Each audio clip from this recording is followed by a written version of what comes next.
अस्सलाम वालेकुम स्टूडेंट्स। आज का हमारा टॉपिक जो पहला है वो है किंगडम्स ऑफ लाइफ। क्लासिफिकेशन को बहुत अरसे से स्टार्ट किया गया और इसको आहिस्ता आहिस्ता तमाम साइंटिस्ट अपने अपने तौर पर जो है वो मॉडिफाई करते गए हैं। जो टेक्सोनमिस्ट हैं और जो सिस्टमैटिक्स पढ़ते हैं वो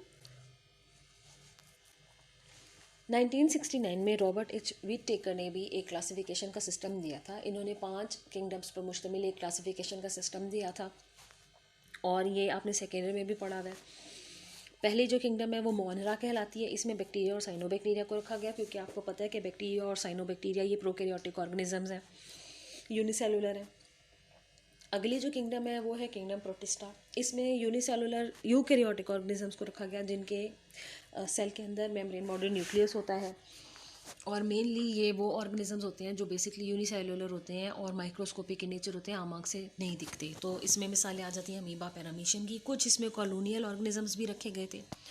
तीसरी जो किंगडम इन्होंने बनाई थी वो थी किंगडम प्लांटी। यकीनी तौर पर ज़ाहिरी बात है तमाम दुनिया के प्लांट्स को इस किंगडम में रखा गया। ये यूकैरियोटिक भी हैं, मल्टीसेलुलर भी हैं, फोटोसिंथेसिस भी करते हैं। इनके जो सेल हैं उनके बाहर वॉल मौजूद है और ये मूवमेंट शो नहीं करते, ये मूवमेंट शो करते हैं, लोकोमोशन शो नहीं करते। उसके बाद जो अगली आ जाती है फोर्थ किंगडम, वो है किंगडम फंजाई। क्योंकि फंजाई भी यूकैरियोटिक ऑर्गेनिज्म है, मल्टी सेलुलर हैं और इनकी कोई जो बॉडी स्ट्रक्चर को अगर हम देखें तो फिलामेंट से ये होते हैं, कुछ मशरूम लाइक भी हैं।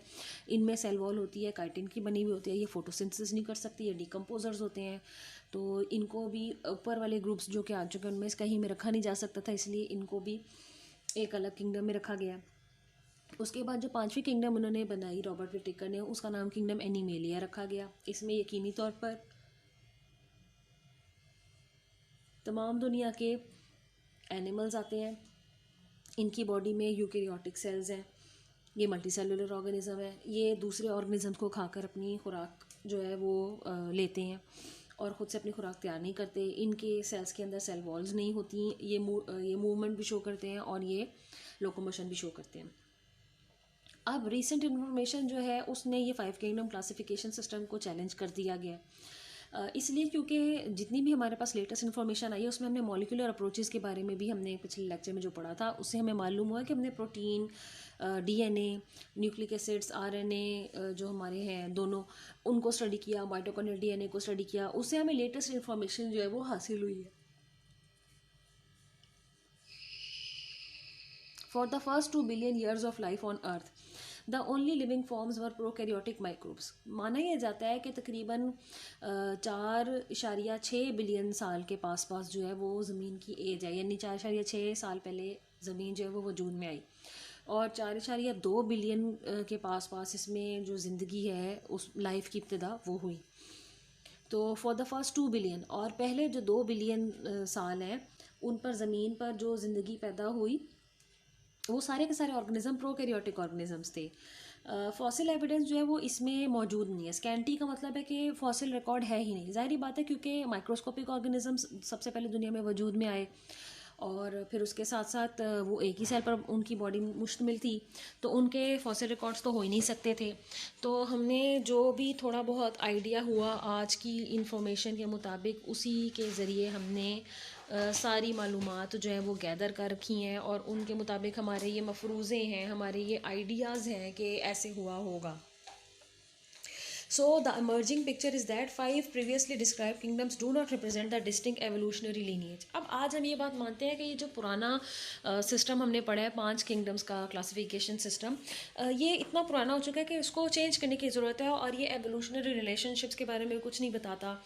और आज हमें एवोल्यूशन के बारे में बहुत बेहतर तरीके से समझने की ज़रूरत है ताकि हम पास्ट में आने वाले ऑर्गेनिजम्स के बारे में भी पढ़ सकें और आज मौजूद जो ऑर्गेनिजम्स हैं उनमें किस तरह से चेंजेस आ रहे हैं और किस तरह से चेंजेस आते रहे हैं उनको भी देख सकें। तो राइबोसोमल आरएनए, आपको पता है कि आरएनए की किस्मों में से एक तीसरी किस्म है। वैसे मैसेंजर आरएनए, ट्रांसफ़र आरएनए भी होते हैं। एवोल्यूशन के पॉइंट ऑफ व्यू से अर्थ पे जो एवोल्यूशन इर्तिका का अमल हुआ है जिसमें ऑर्गेनिजम्स जो हैं समटाइम्स सिंपल से कॉम्प्लेक्सिटी की तरफ जाते हैं, समटाइम्स कॉम्प्लेक्सिटी से सिंपल की तरफ भी आ जाते हैं, ज़्यादातर सिंपल से कॉम्प्लेक्सिटी की तरफ आते हैं। तो हमने ज़मीन पर राइबोसोमल आरएनए की स्टडी भी की है मॉलिक्यूलर अप्रोचेज़ में।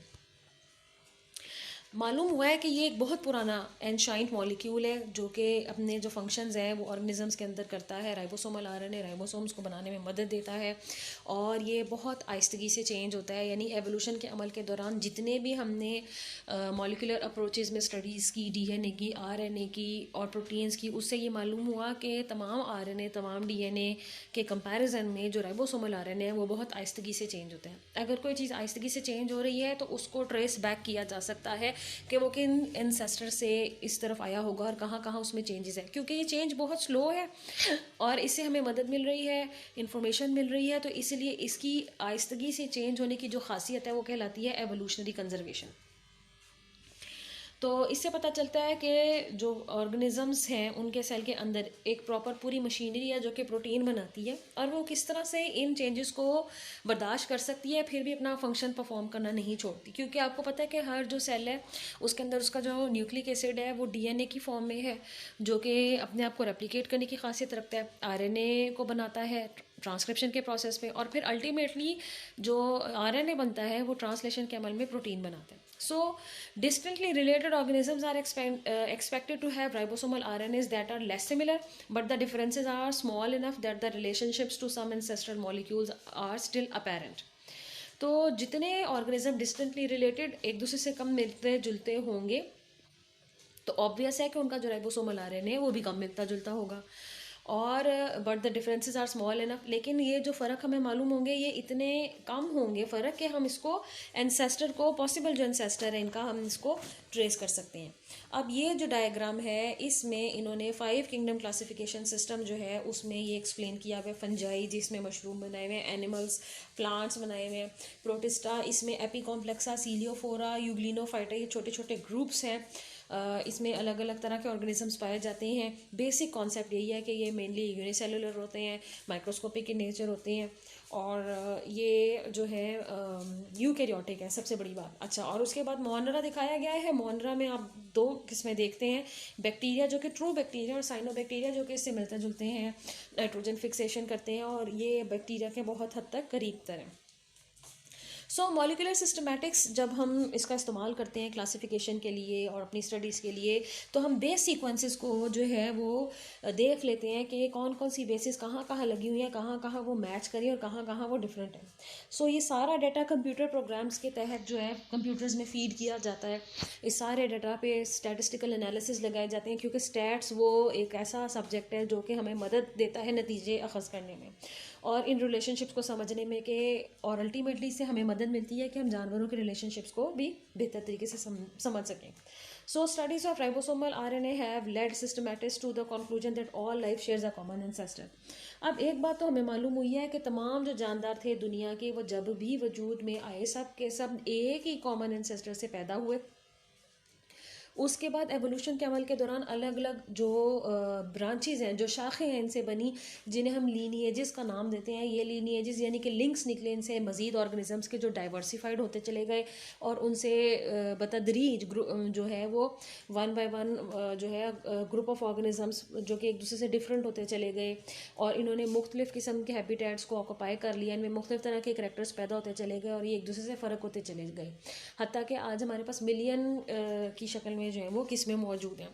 अब अगर हम डोमेन्स की बात करें तो मैंने आपको पहले भी बताया था कि आर्की हमारी एक डोमेन है जिसमें वो ऑर्गेनिजम्स रहते हैं जो कि एक्सट्रीम एनवायरनमेंट में रहते हैं, यानी ये शदीद दर्जा हरारत वाली जगह पर भी पाए जाएंगे। उबलते पानियों के चश्मे अमेरिका में पाए जाते हैं, ये वहाँ भी पाए जाते हैं, यानी ये ऐसी जगहों पर होते हैं जहाँ पर एक्सट्रीम एनवायरनमेंटल कंडीशंस बहुत पाई जाती हैं।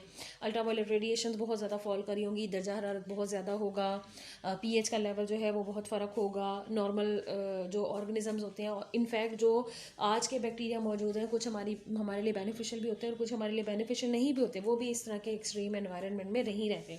तो वो ऑर्गेनिज्म जो कि प्रोकैरियोट इन नेचर हैं, माइक्रोब इन नेचर हैं और सिंपल से सादा तरीन से ऑर्गेनिजम्स हैं बज़ाहिर ये, लेकिन ये एक्सट्रीम एनवायरनमेंट में रहते हैं, इन्हें हम आर्की में रखते हैं। उसके बाद यू बैक्टीरिया आ जाती है। यू बैक्टीरिया में हम तमाम ऑर्गेनिजम्स को रखते हैं जो कि ट्रू बैक्टीरिया हैं ये भी प्रोकैरियोटिक इन नेचर, लेकिन ये वो बैक्टीरिया हैं जो कि डीकम्पोजिशन करते हैं, हर जगह पाए जाते हैं, प्रोकैरियोटिक इन नेचर है, माइक्रोस्कोपिक इन नेचर है। लेकिन इन ये एक बहुत ज़्यादा एक्सट्रीम एनवायरमेंटल कंडीशंस में ये नहीं रह सकते। फॉर एग्जांपल दूध में पाए जाने वाले बैक्टीरिया जब आप दूध को बॉयल करते हैं तो वो मर जाते हैं, इतना ज़्यादा दर्जा हरारत वो बर्दाश्त नहीं कर सकते। उसके बाद जो तीसरी डोमेन है वो यूकैरिया है। ये हमने पहले भी डिस्कस की थी कि तमाम दुनिया के यूकैरियोटिक ऑर्गेनिजम्स इसमें आएंगे। वो प्लांट्स भी हैं, वो फंजाई भी हैं, वो अल्जी भी हैं और वो एनिमल्स भी हैं। हाँ, ये अलग बात है कि फिर ये ग्रुप्स आगे जाके एक दूसरे से फ़र्क हो जाते हैं, लेकिन हमने इनको इस डोमेन में क्यों रखा है? क्योंकि इन सब में एक बेसिक कॉमन करेक्टर है और वो है कि they are eukaryotic in nature. तो यूकैरियोट्स जो है, मालूम हुआ कि ज़मीन को बने हुए 4.6 बिलियन साल हो गए। 4.2 बिलियन साल के पास पास जो है ज़िंदगी की इब्तदा स्टार्ट हुई। उन तमाम सालों पहले अगर हम 1.5 बिलियन साल पहले की बात करें तो जो यूकैरियोट्स हैं ये दुनिया में वजूद में आए। उस वक्त जब एनवायरनमेंट था, ज़मीन का जब इब्तदा हुई थी तो दर्जा हरारत बहुत फ़र्क था, अल्ट्रावायलेट रेडिएशंस थी, पीएच का बहुत डिफरेंस था आज के ज़माने से, ऑक्सीजन मौजूद नहीं थी और एनवायरनमेंट जो कंडीशंस थी अर्थ की वो हॉस्टाइल नहीं थी कि सादा तरीन ऑर्गेनिज्म जो है वो जैसे हम जैसे ऑर्गेनिजम्स हैं वो रह सकें। आहिस्ता आहिस्ता जो एक्सट्रीम एनवायरनमेंटल कंडीशंस में रहने वाले माइक्रोब्स हैं वो इस दुनिया में मौजूद थे। फिर आहिस्ता आहिस्ता उनमें चेंजेस आए, हत्ता कि बतदरीज ऑर्गेनिजम्स पैदा हुए और जो अर्थ है हमारी उसके ऊपर मॉलिक्यूलर ऑक्सीजन पैदा हुई जो कि एटमॉस्फेयर में इकट्ठी होती चली गई और उसके नतीजे में ओजोन बन गई जो कि एक प्रोटेक्टिव शील्ड लाइक स्ट्रक्चर है और अल्ट्रावायलेट रेडिएशंस ऑफ सन इनको प्रोटेक्ट करती है, ज़मीन पर आने से रोकती है, जिसकी वजह से जानदार जो है वो फैलते चले गए और उनकी इतनी सारी किस्में बनती चली गई और दुनिया में हर जगह ये पाए जाते हैं। बहुत सारे जो बायोलॉजिस्ट हैं जो ज़ाहिरी बात है बायोलॉजी पढ़ते हैं, जो जोलॉजी पढ़ते हैं, वो मखसूस किस्म की टेक्सोनॉमी जो स्कीम है उसको वैसे ही रखना चाहते हैं और उसको बदलना नहीं चाहते। लेकिन ये जो डोमेन है जो हमने पढ़ा था कि 3 डोमेन्स बनाई गई हैं, आर्की, यू बैक्टीरिया, यूकैरिया, ये अब लेटेस्ट साइंटिस्ट ने बनाई हैं। इसके ऊपर इसके इस्तेमाल पर तमाम जो साइंटिस्ट हैं आपके वो मुत्तफिक भी नहीं हैं। So one of these questions involve how to deal with the eukaryotic kingdom lineages. अब अगर हम आर्की को भी एक तरफ कर दें और बैक्टीरिया को भी एक तरफ कर दें तो मेन जो इशू है वो डील करता है यूकैरिया से, क्योंकि यूकैरिया में आगे से फिर आपको बहुत सारे अलग तरह के ऑर्गेनिज्म नज़र आते हैं जिसमें एनिमेलिया है, फंजाई है, प्लांटी है और प्लांटी के साथ ही जो है वो अल्जी भी रखे जाते हैं। So most zoologist would answer yes if so. अब क्वेश्चन क्या था? How to deal with the eukaryotic kingdom lineages, यानी ये जो किंगडम की लीनिएजेस हैं इनको आप कैसे लेकर चलेंगे। Should animalia, fungi, Plantae still be considered kingdoms, क्या इनको आज भी किंगडम्स ही माना जाना चाहिए? ज़्यादातर साइंटिस्ट कहते हैं कि जी बिल्कुल सही बात है। If so molecular studies indicate that they are separate protist lineages. अब अगर हम इनके मॉलिक्यूल्स की बात करें तो वहाँ इतना ज़्यादा वाजिया फ़र्क है इनके प्रोटीन्स के अंदर, इनके न्यूक्लिक एसिड्स के अंदर, के इनको एक दूसरे से बिल्कुल जुदा ही जो ब्रांच है उसको कंसीडर करना चाहिए as compare to their ancestor. So इस तरह की बातें और इस तरह के सवाल जो हैं वो सिस्टमैटिक्स की स्टडी और टेक्सोनॉमिक जो स्टडी होती है उसके अंदर उठते ही हैं और आपके जो राइटर हैं वो कह रहे हैं कि हम इनको एक्सप्लेन करते चले जाएंगे।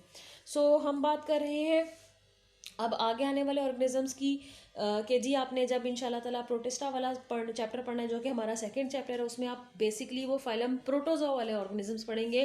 पहले ज़माने में ये जो सारे प्रोटिस्ट थे इनको एक फाइलम बना के रखा गया था जिसका नाम था फाइलम प्रोटोजोआ, लेकिन अब उसको बदल दिया गया है इस तरह को और उनके नाम चेंज कर दिए गए हैं क्योंकि जो फाइलम प्रोटोजोआ था वो जस्टिफाई नहीं करता था तमाम ऑर्गेनिजम्स की प्रेजेंस का। तो ये जो होगी अब जो हम तकसीम पढ़ेंगे, अब जो हम क्लासिफिकेशन सिस्टम पढ़ेंगे उसमें हम नई इस्तिलाह का इस्तेमाल करेंगे और फाइलम प्रोटोजोआ का इसकी इस्तिलाह की टर्म हम यूज़ नहीं करेंगे। तो एनिमल लाइक प्रोटिस्ट में बहुत सारे ऑर्गेनिजम्स हैं जैसे कि अमीबा है, पैरामीशियम है, यूग्लिना है, क्लेमाइडोमोनास है, वॉलवॉक्स कॉलोनी है, बैलेंटीरियम कोलाई है, जिनको हमने आइंदा आने वाले टॉपिक्स में पढ़ना है।